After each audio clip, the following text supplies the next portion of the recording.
les Écritures, offrir ma vie comme un sacrifice. C'est là mon plaisir, notre plaisir. C'est pourquoi je viens. Je sais comment attirer ton regard. Fais de moi Adonai. Je sais comment trouver du temps pour toi, même au milieu de la bagaille. Car j'ai mis de côté tous mes mots pour m'offrir moi-même en sacrifice. Tout à toi, je me donne tout à toi. Je me donne un parfum, Seigneur. Je me donne un parfum pour toi. Je me donne un parfum, Seigneur. Je me donne un parfum pour toi. Un parfum qui chante, un parfum qui danse, un parfum mélodie. Tout le monde de tout mon être,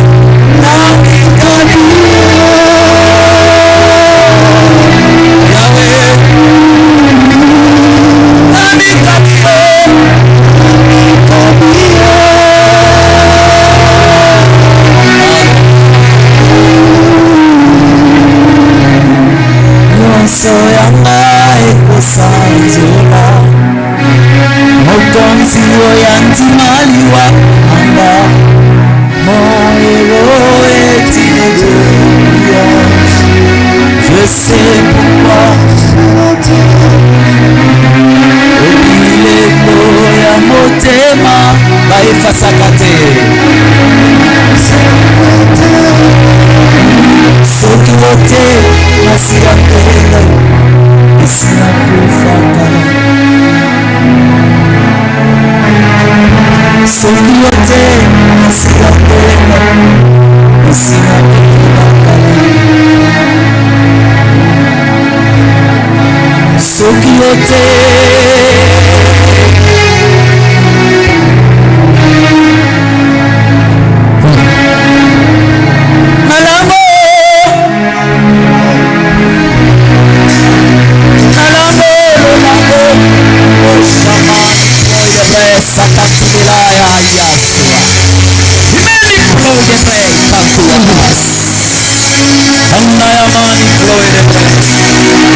thank you for your presence, my God.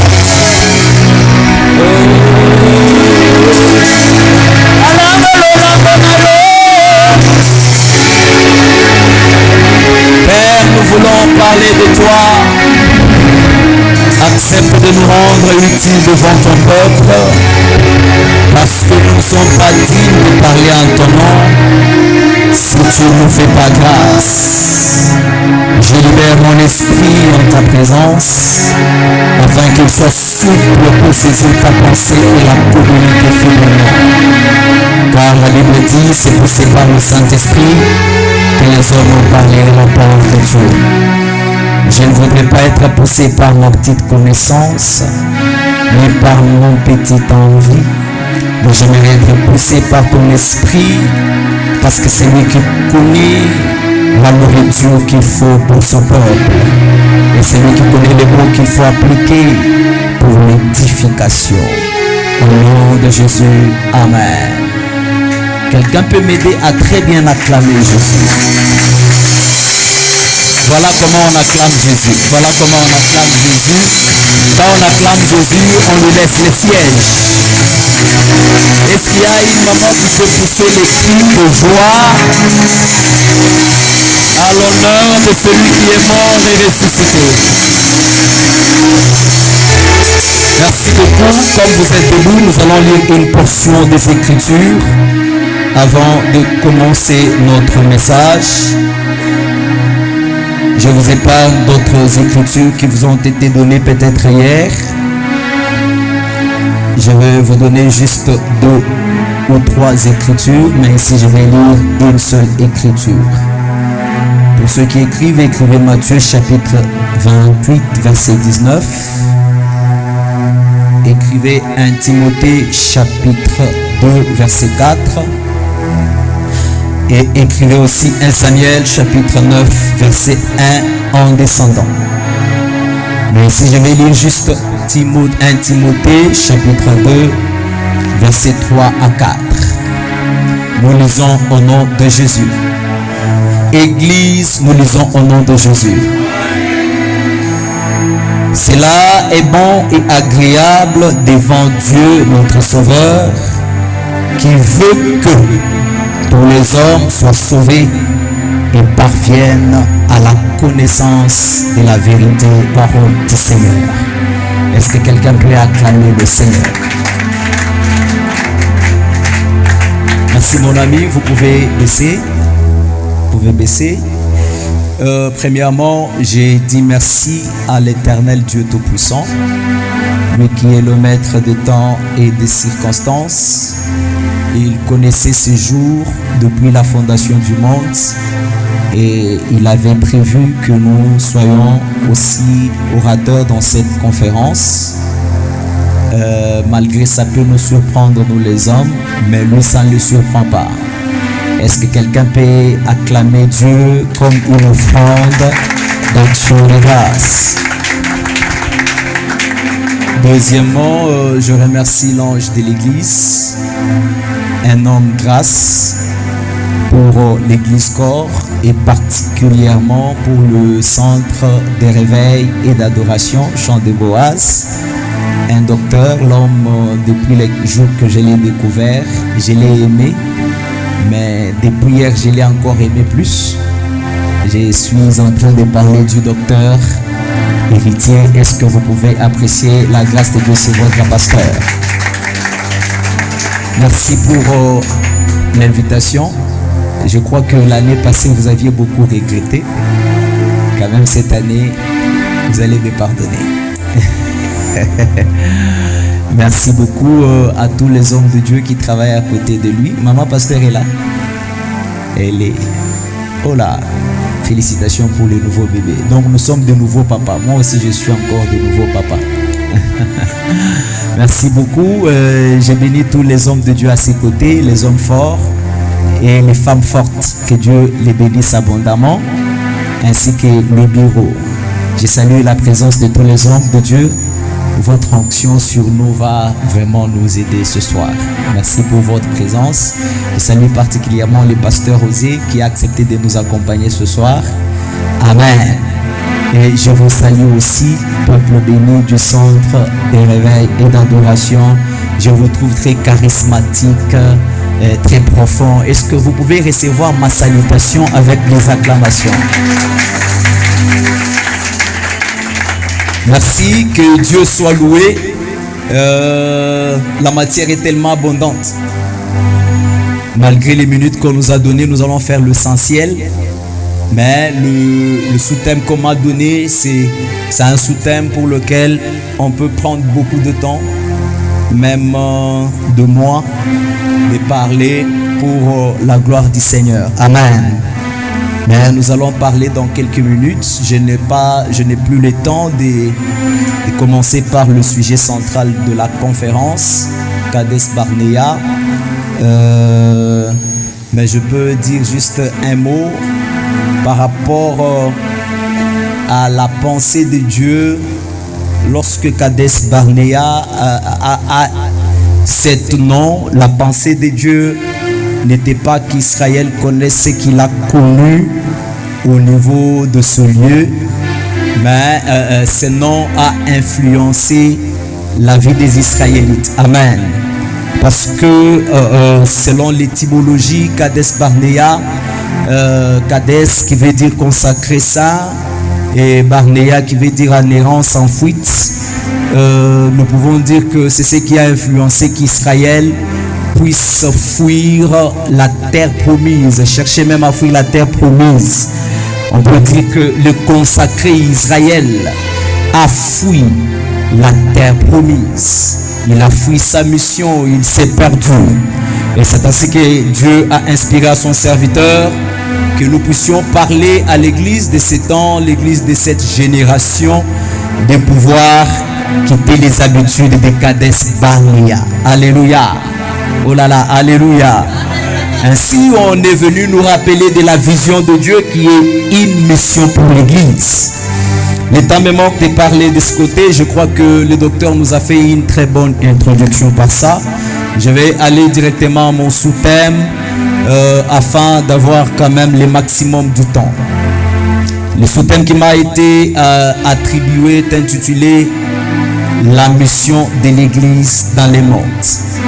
Mais souffrez quand même que je commence là où je dois commencer. C'est par là que le docteur a fini. Et c'est par là que je veux aussi commencer.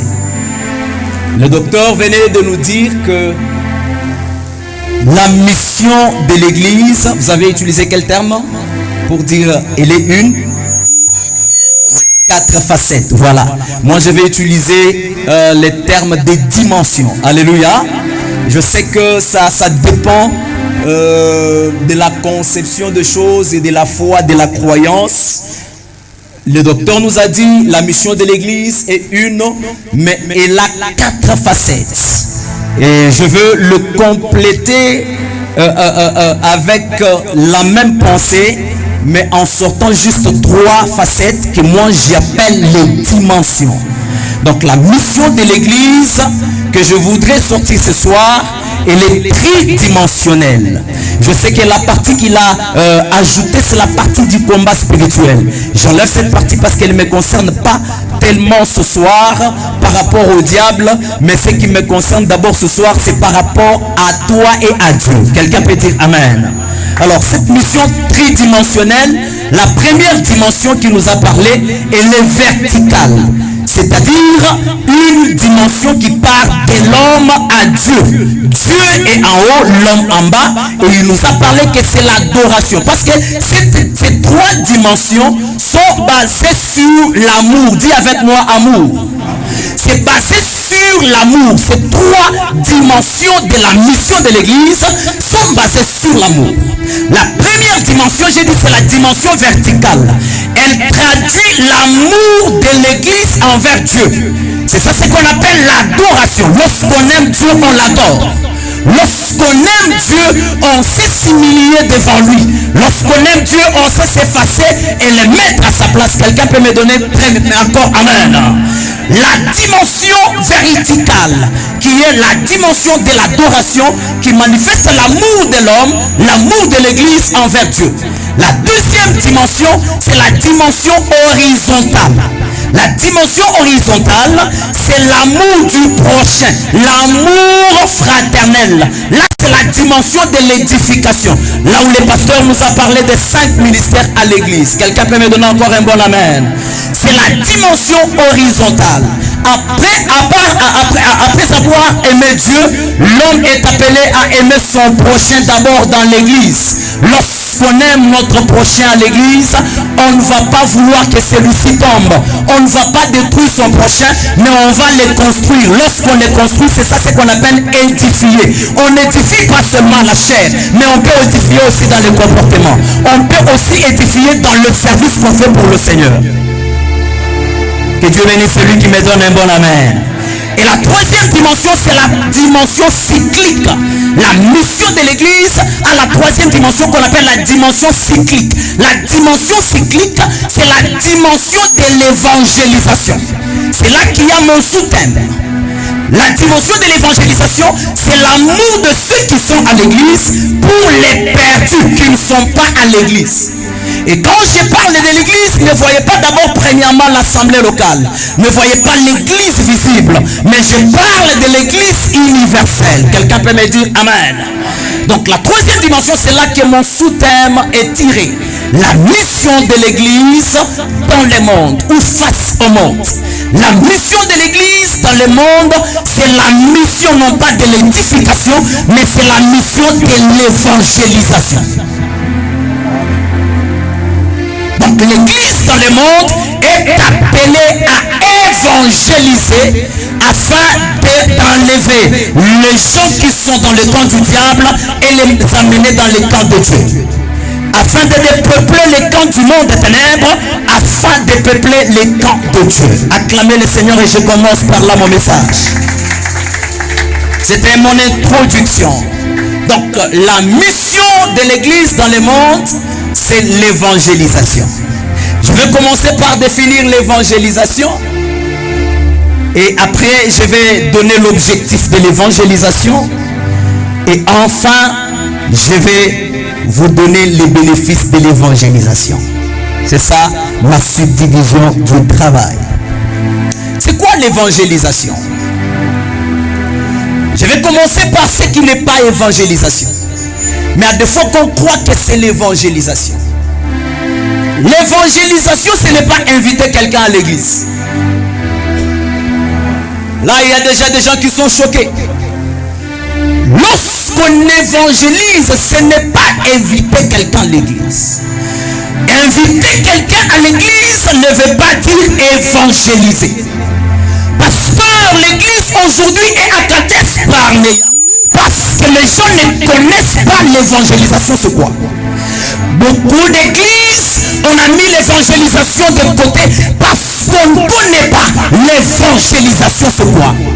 Beaucoup de gens, nous sommes aujourd'hui attachés seulement aux histoires qui paraissent comme l'évangélisation, alors qu'en réalité, ce n'est pas l'évangélisation. Inviter quelqu'un à l'église, ce n'est pas évangéliser. Quelqu'un peut me dire amen. Ou est-ce que le département de l'évangélisation peut me donner l'amen? Est-ce que les jeunes qui partent inviter les gens à l'église peuvent me donner amen? Je ne veux pas dire qu'inviter quelqu'un à l'église c'est mauvais. Non, non, inviter quelqu'un à l'église ce n'est pas mauvais. Mais ce n'est pas évangéliser. Pourquoi je vous donne cette thématique? C'est pour que après cette conférence, lorsque cette conférence va prendre fin, que nous ne puissions pas rester dans le superficiel, mais que nous puissions être dans le profond afin de mettre la parole en pratique pour avoir les résultats. Acclamez le Seigneur. Aujourd'hui, l'église croit que inviter quelqu'un à l'église, c'est évangéliser. Non, c'est pas évangéliser. Évangéliser, ce n'est pas faire la publicité d'une action à l'église. Parce que beaucoup de gens pensent, comme on a la conférence, on prend les tracts, on prend les affiches, on prend les invitations, on commence bien aimé. Tobongi, si conférence monnaie, venez. Non, on a évangélisé. Non, non, ce n'est pas l'évangélisation. Ça, ce n'est que la sensibilisation. Je n'ai pas refusé la sensibilisation. C'est très bien pour la croissance de l'église. Mais ce n'est pas l'évangélisation. L'évangélisation, ce n'est pas faire la publicité. Parce que la publicité, quelqu'un peut faire la publicité sans connaître le produit. Mais tout simplement, on lui a dit ça, dis ça, dis ça, dis ça. Quelqu'un peut faire la publicité sans avoir lui-même expérimenté le produit. Quelqu'un peut faire la publicité juste parce qu'on lui a proposé l'argent. Quelqu'un peut faire la publicité d'un produit tout simplement parce qu'on lui a proposé l'argent alors que lui-même n'utilise même pas les produits là. Il peut vous dire consommer le lait Cobel alors que lui ne consomme jamais ce lait Cobel. Quand il prend le Cobel, ça lui donne la diarrhée. Lui consomme le nido. Mais comme on lui a demandé de faire la publicité, il vous demande de consommer ce que lui-même ne consomme. L'évangélisation, ce n'est pas la publicité. Mais c'est quoi l'évangélisation? L'évangélisation, si ce n'est pas la publicité, c'est-à-dire l'évangélisation ne doit pas être fait pour un produit qu'on veut convaincre aux autres de consommer qu'on ne consomme pas soi-même. Que pour un produit qu'on n'aime pas soi-même et on demande aux autres d'aimer. Mais l'évangélisation, avant de pouvoir demander aux autres de les consommer, soi-même on a d'abord consommé ces produits. Soi-même on aime les produits. C'est pourquoi lorsque Jésus dit à ses disciples en Actes des Apôtres chapitre 1 verset 8, il leur dit ceci: restez à Jérusalem, attendez ce que le Père avait promis. Le Saint-Esprit survenant sur vous, vous recevrez une puissance, vous serez mes témoins. Un témoin, c'est qu'avant d'aller d'abord à Jérusalem, aller à Samarie, aux extrémités de la terre, il faut d'abord devenir témoin. Un témoin, c'est qui? C'est celui qui a expérimenté ce qu'il est en train de dire. Donc l'évangélisation, c'est lui qui fait l'évangélisation. Ça doit être la personne qui a elle-même d'abord consommé les produits. Elle a expérimenté les produits. Elle utilise les produits. Maintenant, elle part témoigner ces produits-là.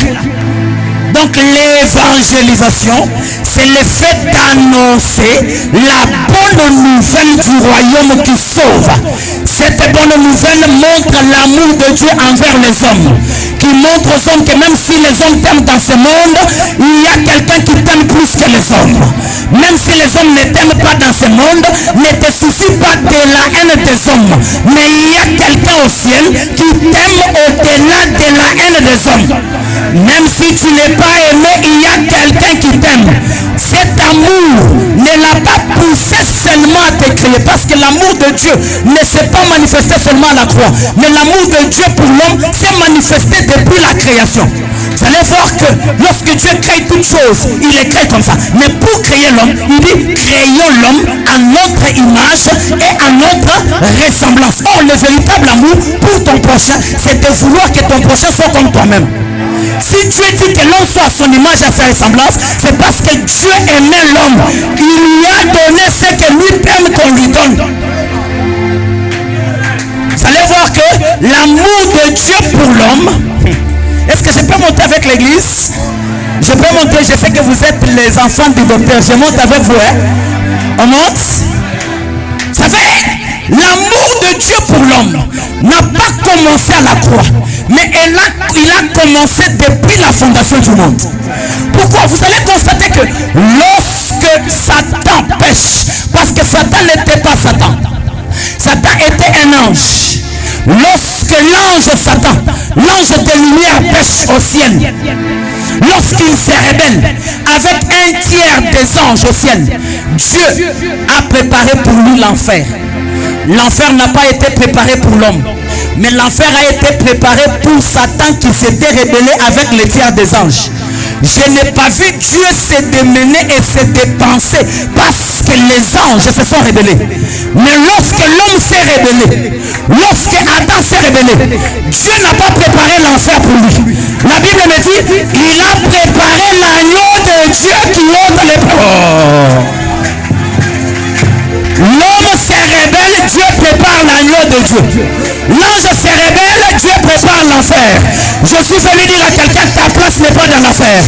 Tu n'as pas de place dans l'enfer. Est-ce qu'il y a quelqu'un qui m'a envoyé dans la main?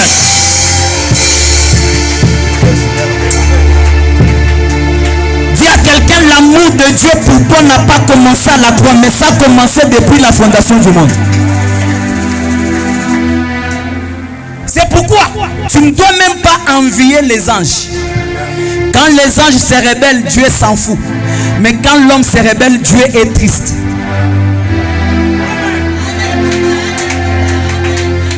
Une dimension même très grave. Lorsque l'homme se rebelle, il amène Dieu à devenir homme pour le sauver. Sentez le niveau de l'amour, hein? La première dimension, il a fait que l'homme soit comme lui. L'homme n'a pas tenu. Maintenant, comme il aime tellement, maintenant, moi, je dois devenir comme lui pour le sauver. Acclame d'abord cet amour. Lorsqu'on évangélise, c'est cet amour qu'on présente aux hommes. Malgré tes péchés, malgré ta pauvreté, malgré tes difficultés, malgré tu avais avorté, malgré tout, il y a quelqu'un qui t'aime. Il ne tient pas compte de ton péché, mais il veut te faire sortir de ce péché-là. À cause de cet amour, il a laissé le trône, il a laissé l'adoration des anges. Il est descendu pour toi, pour que tu crois en lui et que tu reçoives la vie éternelle. C'est ça l'évangélisation. Maintenant, dites-moi, lorsqu'on part parler de notre pasteur, c'est ce qu'on dit? Non. Lorsqu'on part inviter les gens à l'église, c'est ce qu'on dit? Non. Donc, inviter quelqu'un à l'église, ce n'est pas l'évangile. C'est pourquoi dans nos églises, nous avons beaucoup de païens qui sont devenus même aujourd'hui des serviteurs de Dieu. Pourquoi? Parce qu'ils ne sont pas entrés à l'église par la porte de l'évangélisation, mais ils sont entrés par la fenêtre de l'invitation.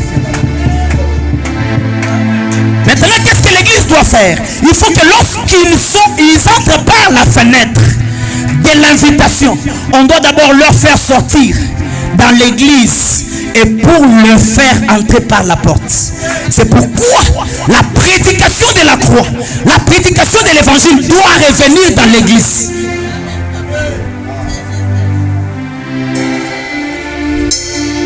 Quelqu'un peut acclamer le Seigneur. J'ai beaucoup de choses à vous dire, mais le temps me fait défaut. Mais écoutez ceci. Le docteur venait de nous dire, la mission de l'église, c'est la vision de Dieu. La vision de Dieu, c'est la volonté de Dieu. Dieu a une volonté. De la même façon que tu as aussi une volonté, Dieu a une. Il y a la volonté de Dieu particulière à chaque homme. Oh, je peux ouvrir une parenthèse. Est-ce que je peux ouvrir une parenthèse? L'homme est un terrain de combat de volonté. Il y a 4 types de volonté. Et l'homme est le terrain de combat de volonté. Il y a la volonté du diable. Il y a la volonté du monde ou des hommes. Il y a la volonté de l'homme lui-même. Et il y a la volonté de Dieu. 4. Toutes ces 4 volontés se battent dans la vie de l'homme. Pourquoi elles se battent? C'est pour s'accomplir dans la vie de cet homme-là. Il y a la volonté du diable qui est en train de se battre contre la volonté de Dieu pour s'accomplir dans ta vie. C'est ce qui s'est passé dans les jardins d'Éden. Parce que dans la vie de chaque homme, il y a 2 jardins. Il y a les jardins d'Éden et il y a les jardins de Gethsémani.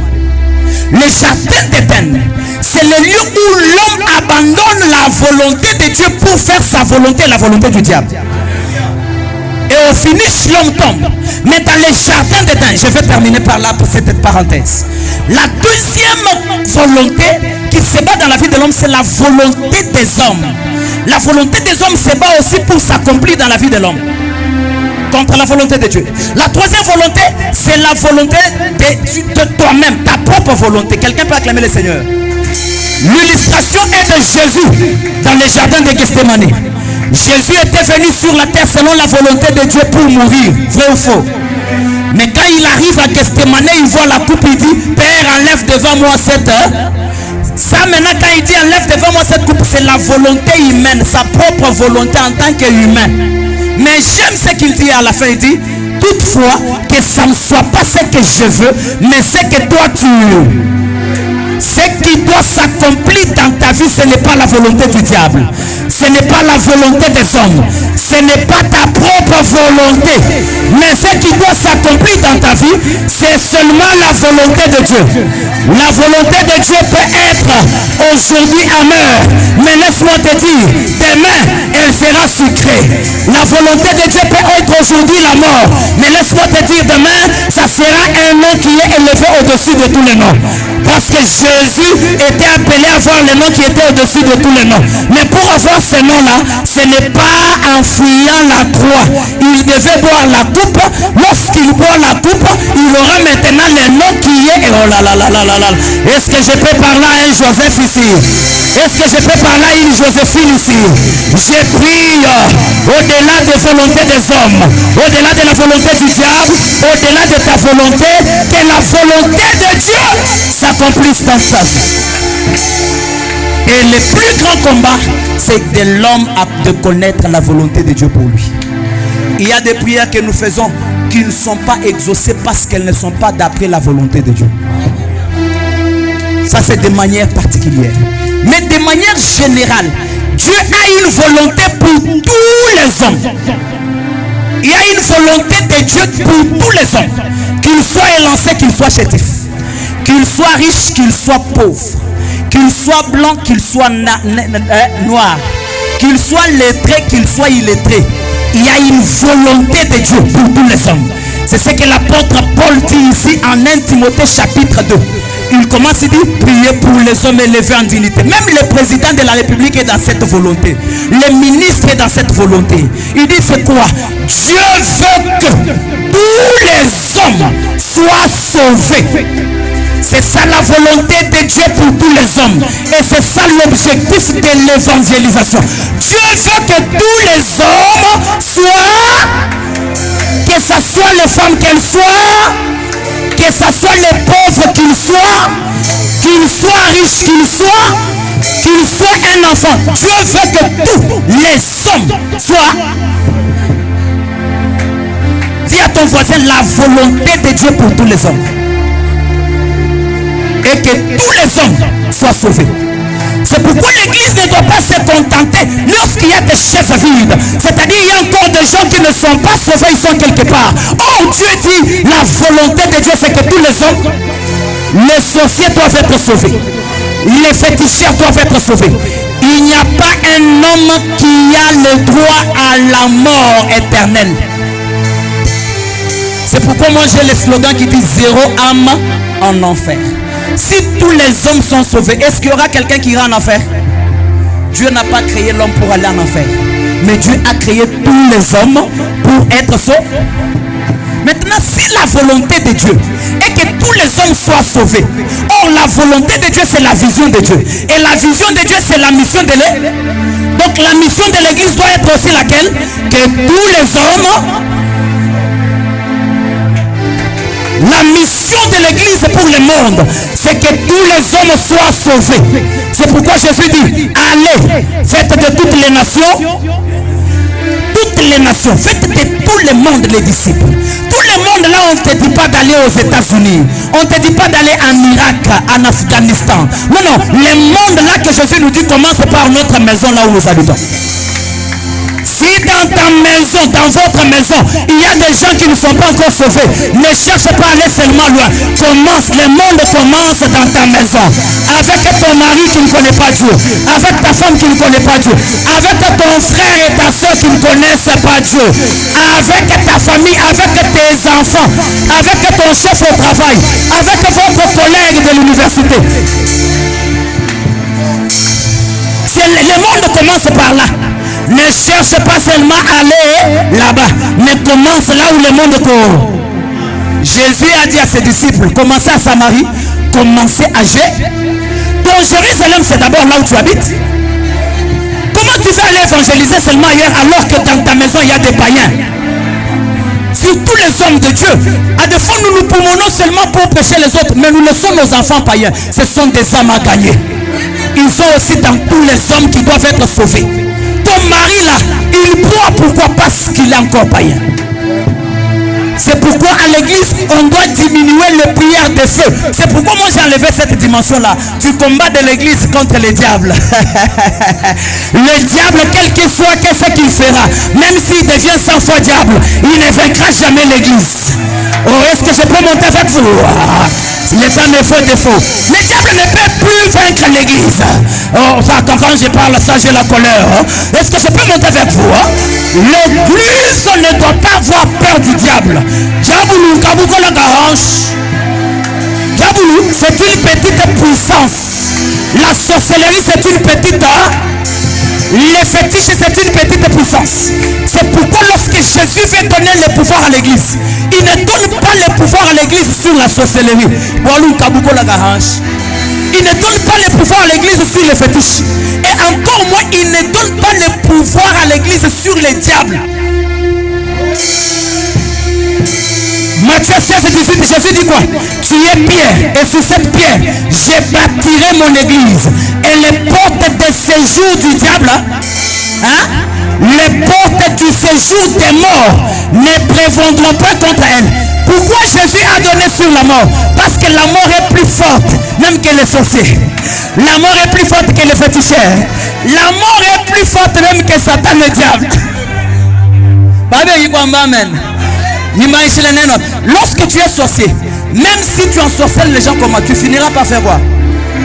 Même si tu es féticheur, tu finiras par faire quoi? Est-ce que le sorcier est fort? Est-ce qu'il est puissant? Même si tu es le diable, tu finiras par mourir. Quelqu'un dit, mais est-ce que le diable va mourir? Je vais t'informer que l'être le plus faible à la mort, c'est Satan le diable. Que j'explique, hein? L'homme est fort que le diable. Parce que lorsque l'homme s'est converti, il fait partie à l'église. Et l'église ne mourra pas. Parce que l'église, même si tu meurs dans la chair, le jour que Christ reviendra dans les airs, tu ressusciteras et tu entreras dans la gloire. Mais Satan le diable, oui, il est l'être le plus faible à la mort, pasteur Osé. Pourquoi? Tout le monde peut échapper à la mort sauf Satan. De quelle mort je parle? Ce n'est pas de la mort physique, mais c'est de la mort éternelle. Satan est condamné à la mort éternelle. Il ne peut pas échapper à la mort éternelle. Mais toi, tu peux échapper à la mort éternelle. C'est-à-dire tu es plus fort que Satan. L'être le plus faible à la mort, c'est qui? C'est pourquoi Jésus n'a pas donné à l'église le pouvoir sur Satan. Il a donné à l'église le pouvoir sur ce qui est plus que Satan. C'est pourquoi l'apôtre Paul ne dit pas, oh diable, où est ton aiguillon? Où est ta puissance? Il dit, oh mort. C'est pourquoi l'espérance de l'église ne doit pas être basée sur les choses qui se voient. Mais l'espérance de l'église doit être basée sur ce qui ne se voit pas. Lorsque les Écritures disent il y a de l'espérance pour tous ceux qui vivent, ce n'est pas pour la vie biologique. Parce que s'il y a de l'espérance pour tous ceux qui vivent, Lazare ne pouvait pas ressusciter. Lazare était déjà mort. Mais la Bible dit il y a de l'espérance pour tous ceux qui vivent. Lazare était mort. Mais comment il peut vivre? Comment il peut ressusciter? Si la Bible dit il y a de l'espérance pour tous ceux qui vivent, cette vie-là, ce n'est pas la vie biologique, mais c'est la vie Zoé. C'est la vie de Dieu. C'est quelle vie? Jean dit, c'est lui qui a le Fils de Dieu à quoi? Lazare est ressuscité parce qu'il n'avait pas, non pas la vie physique, mais il avait la vie de Dieu. Et la vie de Dieu, c'est quoi? Il était ami de Jésus. Or, Jésus, c'est la vie. Tant que tu as Jésus, même si tu es déjà mort, il y a de l'espérance pour toi. C'est pourquoi l'apôtre Paul dit, lorsque vous plairez ceux qui sont morts dans le Seigneur, ne plairez pas comme les gens qui n'ont pas d'espérance. Ce n'est pas l'espérance de cette vie-là de respiration. Non, c'est l'espérance de la vie Zoé. C'est pourquoi l'apôtre Paul dit encore, Christ en vous, acclame pour toi-même. Alors, je m'en vais pour finir. L'objectif de l'évangélisation, c'est pour sauver. Maman Touya,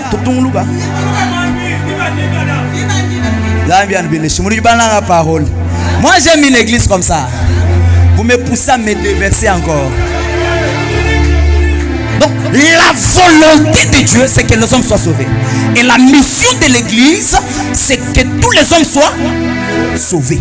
Si tous les hommes ne sont pas encore sauvés, la mission de l'église n'est pas finie pour le monde. Elle doit continuer jusqu'à ce que la dernière personne doit être sauvée. Et lorsque nous les sauvons, c'est pour les amener à l'église. Nous avons inversé les choses. Actes des Apôtres chapitre 2, vers verset 42 pour Kitanase. L'écriture dit ceci. Dieu a ajouté à l'église ceux qui étaient sauvés. Vrai ou faux? Vous avez dit cette écriture, non? Mais c'est le contraire aujourd'hui. Nous n'ajoutons pas à l'église ceux qui sont sauvés. Nous sommes en train d'ajouter à l'église ceux qui doivent être sauvés. La logique, c'est d'abord sauver et ajouter à l'église. Donc nous devons aller évangéliser, sauver les âmes, non pas les laisser en route, maintenant les amener à l'église. Et c'est la mission pour tout celui qui a la vie de Dieu en lui.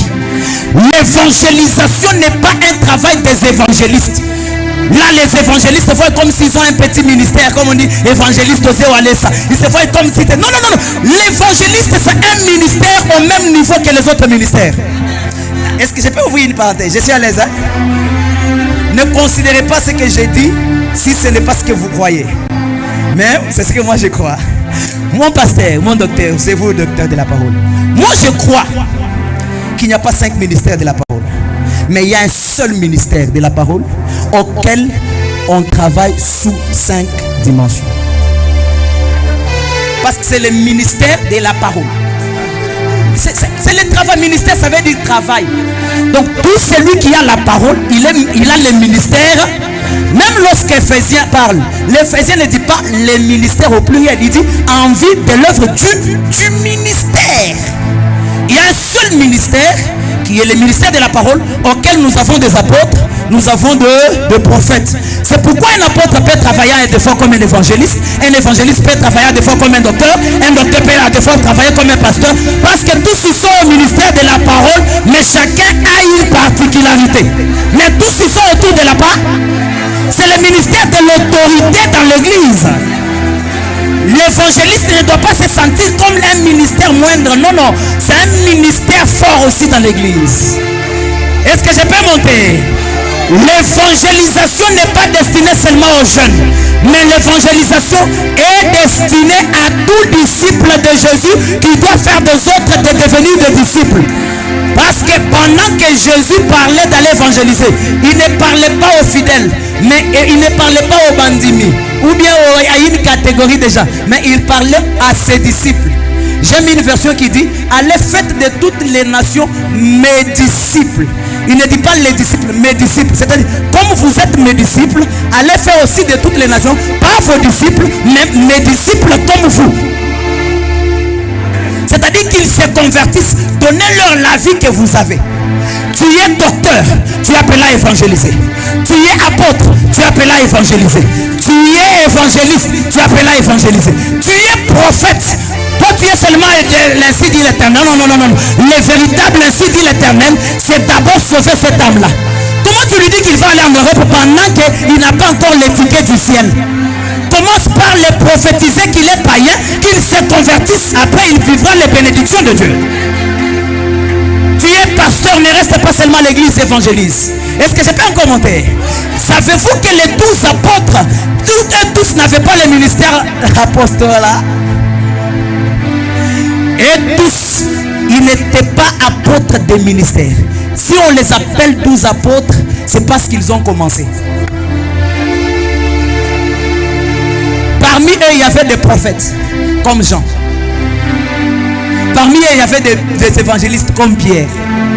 Vrai ou faux? Mais ils sont apôtres parce que c'est le fondement. Ils ont commencé.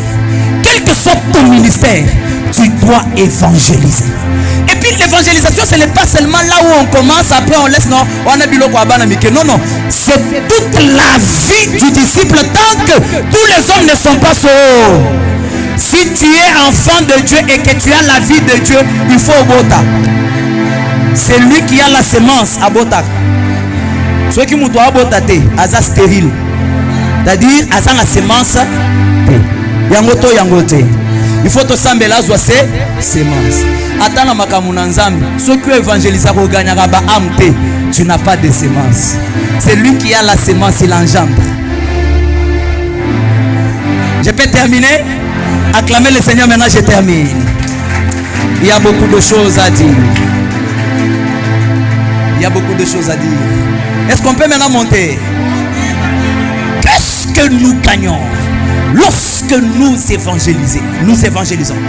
Je veux qu'après cette conférence, que tous les centres de réveil et d'adoration se mettent sur le champ pour commencer à évangéliser. Et vous allez voir que cette église, nous allons manquer de place à mettre les gens. Sachez que dans l'évangélisation, il y a des grands bénéfices. Lorsque tu évangélises, laisse-moi te dire que tu vas croiser ce qui t'a longtemps cherché, que tu n'as pas trouvé. Tu vas les croiser sur le chemin de l'évangélisation. Tu n'as pas dit amen parce que tu n'as pas compris. Je vais vous faire comprendre une écriture dans l'ancienne alliance. Et vous allez voir que l'évangélisation est très bonne. Il y a un père en Israël qui s'appelait Isaïe, qui s'appelait Kis. Papa Kis avait son fils. Son fils, ça s'appelait Saül. Saül était son fils beau et lancé grand. Saül était préparé pour le pouvoir, la royauté, mais il ne savait pas. Mais papa Kis avait aussi ses brebis. Il avait ses ânes qui étaient perdus. Lorsque les les âmes sont perdues, Papa Christ n'est pas parti chercher les âmes qui étaient perdues, mais il a pris son fils, il l'a envoyé. Il a dit, mon fils va me chercher les âmes qui sont, les ânesses qui sont perdues. Est-ce que je peux d'abord monter et ouvrir une parenthèse? Comme parce que je sais que vous êtes des aigles, j'aime enseigner à entrer aussi là-bas malgré mon objectif. Il y a souvent on prêche Saül toujours dans les mauvais côtés. Mais laissez-moi vous dire aussi ce soir que Saül est le type de Christ. Saül est aussi le type de Christ. Qui son père, c'est le type de Dieu comme père. Lorsque les ânes du père se perdent, ce n'est pas le père qui part les chercher, mais c'est pas celui qui part chercher les ânes, c'est le fils. C'est pourquoi quand les ânes de qui sont perdus, qui n'est pas parti chercher les ânes. Qui a envoyé son fils Saül. Et quand Saül est parti chercher les ânes qui n'étaient pas à lui, mais les ânes de son père, il est le type de Christ qui a quitté le ciel pour venir chercher les hommes de Dieu qui étaient perdus. C'est pourquoi Christ dit, je suis venu pour chercher les perdus d'Israël. Mais lorsque Saül est parti, il a cherché les ânes. À un moment, le serviteur qui l'accompagnait lui dit, nous devons aller voir un prophète. Je suis en train de paraphraser par rapport au temps. Quand ils arrivent auprès du prophète, le prophète lui dit, n'est-ce pas pour toi que ce qui est précieux en Israël a été préparé? Pourquoi Saül a rencontré ceci? Saül était dans la maison de son père. Il n'a pas rencontré la royauté. Mais lorsqu'il est descendu sur la route pour aller chercher les ânes de son père qui étaient perdus, il a rencontré la royauté qui les cherchait. Je suis venu dire à quelqu'un, il y a quelque chose qui te cherche. Cette chose-là ne peut pas te trouver ici à l'église. Cette chose-là ne va pas te trouver dans ta maison. Mais cette chose-là des grands qui te cherchent va te croiser sur le chemin de l'évangélisation. Est-ce qu'il y a des Saül qui m'entendent ici? Je suis en train de voir une fille qui va rencontrer l'homme de sa vie dans le chemin de l'évangélisation. Oh, je suis en train de voir un frère qui a son visa, qui rencontre son visa sur le chemin de l'évangélisation. Je te vois rencontrer ton travail sur le chemin de l'évangélisation. Si tu me donnes un bon amen, quand tu iras évangéliser, que tu rencontres ta parcelle, que tu rencontres ta bénédiction, que tu rencontres ta gloire, c'est qu'il t'a longtemps cherché que tu les rencontres. Il y a des choses que nous cherchons, mais il y a aussi des choses qui nous cherchent. Les choses qui nous cherchent, nous ne pouvons les rencontrer que sur le chemin de l'évangile. Est-ce qu'il y a quelqu'un qui prend l'engagement de commencer à évangéliser? Acclame le Seigneur. Je vais terminer. Lorsque tu évangélises, tu peux entrer dans les promesses qui n'étaient pas même les tiennes. Tu peux entrer dans une destinée qui n'était pas à toi. Tu refuses de dire amen? Les gens qui évangélisent méritent l'honneur de Dieu. Il y a des choses qu'on ne t'a jamais prophétisées, mais tu peux les recevoir sur le chemin de l'évangélisation. Il y a des choses pour lesquelles toi-même tu ne peux même pas croire que tu peux y arriver, mais sur le chemin de l'évangélisation tu y arrives. Parce que Saül n'était pas destiné à la royauté. Parce que Saül c'est Benjamin. Or Benjamin n'était pas destiné à devenir le roi d'Israël. La royauté d'Israël, le sceptre royal d'Israël, c'était destiné à Juda. Donc s'il y a quelqu'un qui devait être le premier roi d'Israël, c'est Juda, n'est-ce pas? Mais pourquoi Juda n'a pas eu cette royauté? Mais c'est Saül qui est Benjamin qui a eu la royauté. Ce qu'il a aidé à avoir la royauté en premier, même avant celui qui avait la promesse de la royauté, c'était l'évangélisation. C'est lui qui évangélise, Dieu lui donne même les promesses qui étaient destinées aux autres. Oh, est-ce qu'il y a quelqu'un qui me comprend? Il y a des chaises sur lesquelles, des trônes sur lesquels tu t'assoiras parce que tu es parti dans l'évangélisation. Je termine. Si tu évangélises, tu obéis au Père. Et lorsqu'on obéit au Père, on reçoit le nom qui est élevé au-dessus de tous les noms. Jésus a reçu le nom qui est élevé au-dessus de tous les noms. C'est parce que il a sauvé les âmes. C'est lui qui répond aux besoins de Dieu, à la volonté de Dieu. Dieu lui donne tout ce qu'il a de précieux. Il lui donne les noms qui est élevé au-dessus de tous les noms. Parce que le cœur de Dieu se trouve dans le salut de l'humanité. Cher homme de Dieu, répondons à la volonté de Dieu. Le cœur de Dieu est où? C'est au salut de l'humanité. Le cœur de Dieu n'est pas que tu aies de l'argent. Le cœur de Dieu n'est pas que tu sois élevé, que tu n'ailles en Europe. L'Europe restera. Les États-Unis resteront. Un jour, le mariage s'arrêtera. Un jour, tout s'arrêtera. Mais un jour, il y a un homme qui viendra pour que nous puissions quitter cette terre, pour que nous soyons sauvés, que nous ayons la vie éternelle. Le cœur de Dieu est que tu sois sauvé et que lui soit sauvé. Est-ce qu'on peut s'associer au cœur de Dieu pour sauver les hommes, pour sauver ceux qui sont perdus? Ils sont perdus, ils n'ont pas droit au feu. Nous devons diminuer le combat spirituel, d'envoyer le feu aux sorciers. La meilleure façon de combattre les sorciers, ce n'est pas leur envoyer le feu, parce qu'ils fuiront, ils rentreront. Ce feu-là ne les brûlera pas. Ils attendent l'enfer qui ne leur même pas être destiné. Mais la meilleure façon de détruire la sorcellerie, les fétiches, c'est de convertir les sorciers. Si les sorciers de votre famille se convertissent, il va lâcher le mariage de vos enfants. Si les sorciers de votre famille se convertissent, il va laisser les richesses. Si les sorciers se convertissent, il va laisser d'ensorceler les gens. Il va laisser de donner les maladies aux gens. La meilleure façon de vaincre les sorciers, c'est de pouvoir les amener à un seul homme qui est la réponse de Dieu pour l'humanité. La réponse de Dieu pour l'humanité, ce n'est pas Ebalembonge, ce n'est pas Branham, ce n'est pas Kadima, mais la réponse de Dieu pour l'humanité, c'est Jésus. Jésus est celui qui guérit, il est celui qui délivre, il est celui qui sauve, il est celui qui donne la vie, il est celui qui transforme. Église, nous avons la chose la plus précieuse. Nous avons la chose la plus précieuse. Même si tu n'as pas l'argent, n'incline pas ta tête, marche tête haute, parce que ce que tu as est plus que l'argent. Devant les boiteux, Pierre n'a pas montré son argent, mais Pierre a dit, je n'ai ni or, je n'ai ni argent.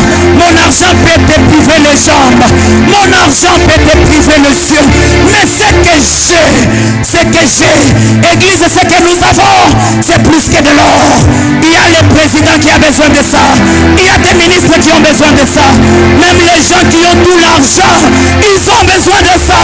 Ce que nous avons, c'est un homme. Ce que nous avons, c'est un homme. Cet homme de Galilée, il a commencé depuis l'éternité. Il a commencé depuis l'éternité. Il a tout créé. Il a créé l'éternité.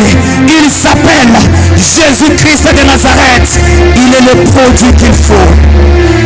Ma prière ce soir, c'est que l'esprit d'évangélisation entre dans les mamans en ces lieux, entre dans les jeunes filles en ces lieux, entre dans les jeunes frères en ces lieux.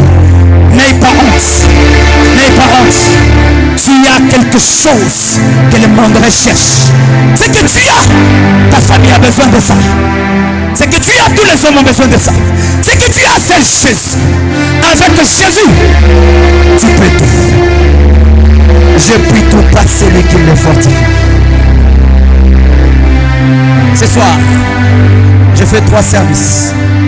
Le premier service, j'aimerais inviter toute personne qui se rend compte que oui, je viens à l'église, oui, je sers, oui, je marche dans la sanctification, mais je n'ai jamais donné ma vie à Christ. Je n'ai jamais rencontré Christ. Parce que toute sanctification avant la conversion, ce n'est qu'une bonne éducation, ce n'est que la bonne morale. Il y a des gens qui ne se prostituent pas parce que leurs parents les ont conseillés comme ça. Ils ont reçu une bonne éducation de leurs parents. Cela ne veut pas dire que tu es sauvé. Il y a des gens qui ne fument pas, qui ne boivent pas parce que leurs parents leur disent ne buvez pas, ne fumez pas. Mais la véritable sanctification, c'est lorsqu'on l'a fait en Jésus. Tu te rends compte que malgré, oui, je marche dans la sanctification comme ces jeunes hommes riches qui disent à Jésus, j'ai déjà tout fait, tous ces commandements-là, mais je n'ai pas encore rencontré Christ. Soulève ta main droite en l'air. Tu sens que tu peux recevoir Jésus ce soir. Baissez d'abord le main. Peut-être je veux que vous me compreniez très bien. Tu sens que depuis tout ce temps, je n'ai pas encore fait l'engagement personnel. Je n'ai pas encore croisé Christ. Malgré que je viens à l'église, soulève ta main droite en l'air. Tu sens que ce soir, tu peux donner ta vie à Christ. Waouh! Est-ce qu'on peut acclamer? La Bible dit, lorsqu'une âme est sauvée, il y a la joie au ciel. Ce soir, il y a la joie au ciel pour les hommes et les femmes qui acceptent d'être sauvés. L'église ne sauve pas. Centre de réveil et d'adoration ne sauve pas. Mais ce qui sauve, c'est la foi en Jésus. Croisez Jésus comme son Seigneur et Sauveur. Et dès ce soir, vous êtes devenus enfants de Dieu. Est-ce que ces gens-là peuvent encore soulever leurs mains en l'air? Tenez-vous debout, s'il vous plaît. Ceux-là qui ont les mains en l'air. Tenez-vous debout. Est-ce qu'on peut acclamer le Seigneur pour ces âmes qui sont sauvées? Dès ce soir, vous êtes enfants de Dieu. Vous n'avez pas eu honte des hommes. Vous n'avez pas eu honte des hommes. Et Jésus dit, je n'aurai pas non plus honte de vous devant mon Père. Le jour que Jésus reviendra, on va se retrouver avec vous au ciel. Dès ce soir, vous êtes devenus enfants de Dieu. Le pasteur va s'en charger avec les enseignements d'affermissement, baptême et autres. Est-ce qu'on peut encore acclamer le Seigneur? Mais vous allez me saluer après culte. Deuxième service que je vais faire. J'ai besoin des gens qui peuvent s'engager. Oui, tout le monde nous devons évangéliser, mais j'ai besoin des gens qui prennent ça comme leur engagement, qui disent que même si tout le monde n'évangélise pas, moi j'évangéliserai. Qui sont ces gens-là qui peuvent faire partie du département d'évangélisation? Avancez ici. Ces gens-là qui disent, même si tout le monde n'évangélise pas, moi j'irai évangéliser. Tenez-vous debout. Ma soeur, ne sois pas bientôt là, on va te libérer.